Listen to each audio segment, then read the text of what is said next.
Hello, my name is Tony. Masculine wish fulfillment is the name of the game. Sometimes I wonder, what if I killed everyone who ever screwed with me, pissed me off, and generally made my life a misery? Come on, we've all thought it. It's not a crime. Until you actually do it, of course. Thinking it, that's okay. Thought isn't punishable by law yet. Well, unless you silently pray outside of an abortion clinic. It's a natural, healthy response to the adverse vicissitudes lumped on us by the living hell that is those other people in our lives. Come to think of it, in an ideal Tony-centric world, there would be a shit ton of dead people stacked up in my general vicinity. Be like the end of Zulu, something Sir Michael Caine would know all about. He was there at the end of Zulu. I saw him. A Shock to the System is a picture he made in 1990, a black comedy drama that didn't make a lot of impact on release and hardly anyone seems to mention these days, except of course for me, because I think it's a clever, sly and subversive little offering deserving of some broader attention. Therefore, once again, here we go into another episode of Neglected Films I Really Like, and Fuck If I Care What Anyone Else Thinks. That's a long, unattractive title to put on something, so it's little wonder that show never took off. However, undaunted,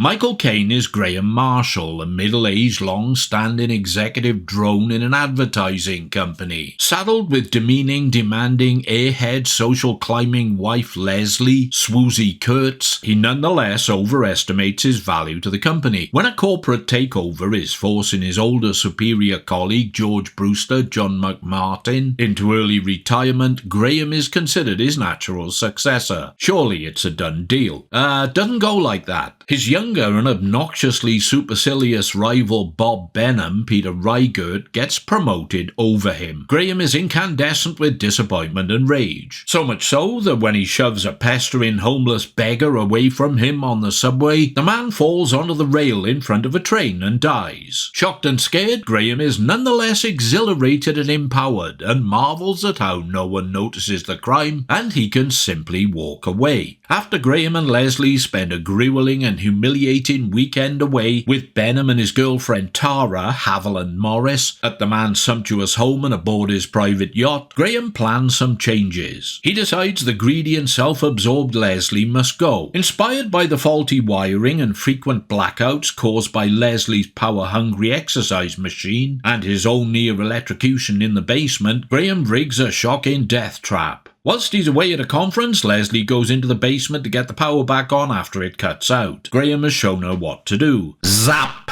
No more Leslie. Graham sells his house and moves into a bachelor pad in the city. He cultivates a relationship with office PA Stella Elizabeth McGovern. He wines and dines her. He puts the components of his plan into action. First he scores some downers from the office mailboy and part-time drug pusher. Then, using George Brewster's corporate account, he rents a car. After drugging Stella at her apartment, he drives to Bob's yacht, tampers with the gas supply, and rigs a book of matches on the hatch. Driving back, Graham lights a celebratory cigar but leaves his personalised gold-plated lighter on the dash. The next morning, Stella awakens to find she is in bed with Graham. They spend the morning having sex, whilst Benham and his corporate minion go sailing and are blown to smithereens. Graham's boss, Jones, Sam Shack, promotes him into Benham's position. In conversation, he reveals he has a private light aircraft and enjoys flying on the weekends. Now, the fly in the ointment, Lieutenant Laker, Will Patton, is the cop who investigated Leslie's death. He is very suspicious of Graham and perplexed by his alibi that he spent the night with Stella before the unfortunate exploding yacht incident. Meanwhile, the car rental company has found Graham's lighter, presumed it belongs to Brewster, and mailed it back to the office addressed to him. It's one thing that implicates Graham and he needs to retrieve it. Problem is, Stella has taken receipt of it and has worked out the truth. How will Graham manipulate or kill his way out of this one?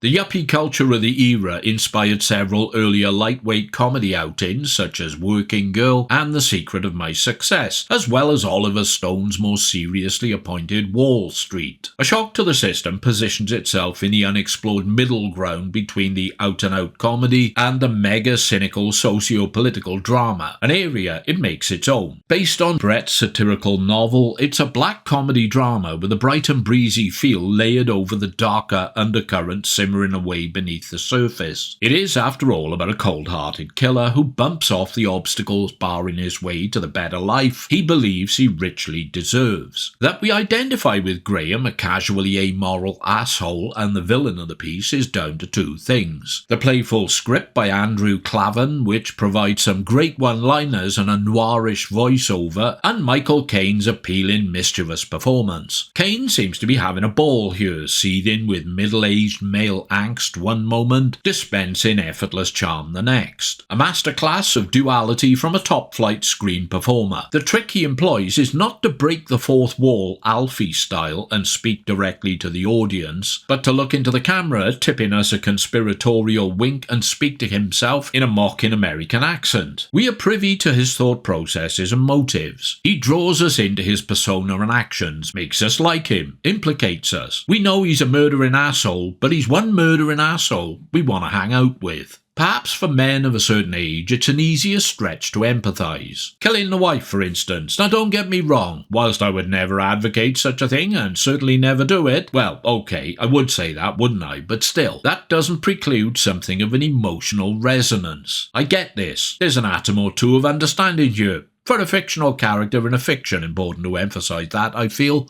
In over 35 years of marriage, I never got anything right, not even one time, nor have I ever done anything that was seen as any good. Close on occasion, but just falling short, you know? Maybe it's a thing in marriage where there isn't any winning no matter what you do, like a double bind theory, that one which sociologists feel contributes to socialising susceptible kids into schizophrenia. Whatever you do, the outcome is going to be the same, so you either wind up doing nothing or doing something drastic, as in Graham's case. Yeah, I can see it. I can also see this is another stick I've just handed out to someone to beat me with. Hardly matters now though, does it? With its 80s, 90s hairstyles, over-vibrant makeup and fashions, it looks quaint. And although its targets have less relevance nowadays, the duck shoot is still fun. Exercise videos, corporate politics and ideology, image over substance, emotional selfishness and fiscal greed, plus a tendency for contemptuous dismissiveness towards the less fortunate in society. George Brewster notes with some distaste the presence of homeless beggars at the train station makes New York look like Pakistan. In the end, he overdoses on a bench in his suit and tie, slumped amongst them. Death's a great leveller in the end. The final reckoning just goes to show. Talking of the end, how does it end for Graham? Wanna know? Then stick with it. Don't? Then switch off now. Stella contacts Laker and agrees to meet him and hand over the lighter. Graham has cottoned on and pursues her into the subway. They face off and it seems like he's going to push her under a train. He doesn't, and she hands over the lighter and walks away. Graham leaves the subway and encounters Lieutenant Laker. He sparks up a cigar using the lighter right in front of him.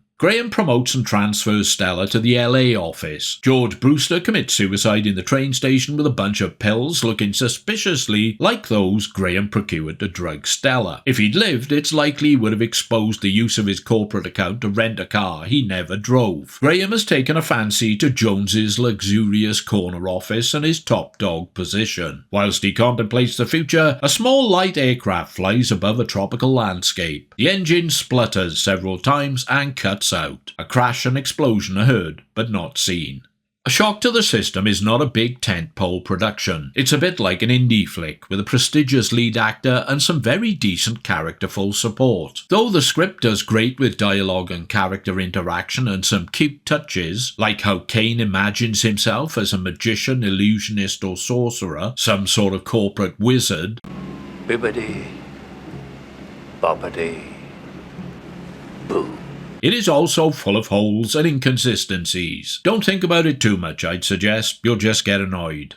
Jan Eggleston, the director, never delivered a big hit, and A Shock to the System was no different. Most of his career was spent in TV, and I suppose this was as close to the commercial big time as he was ever going to get. It's blackly humorous, sweetly sly, mildly wicked. It's fun, doesn't overstay its welcome, and Caine lifts it out of the ordinary in a way that is a testament to his talent. He seems to be enjoying himself, then by proxy, so do we. Not essential, but as a diverting little time burner, you could do far worse. And I'm sure you will, and have.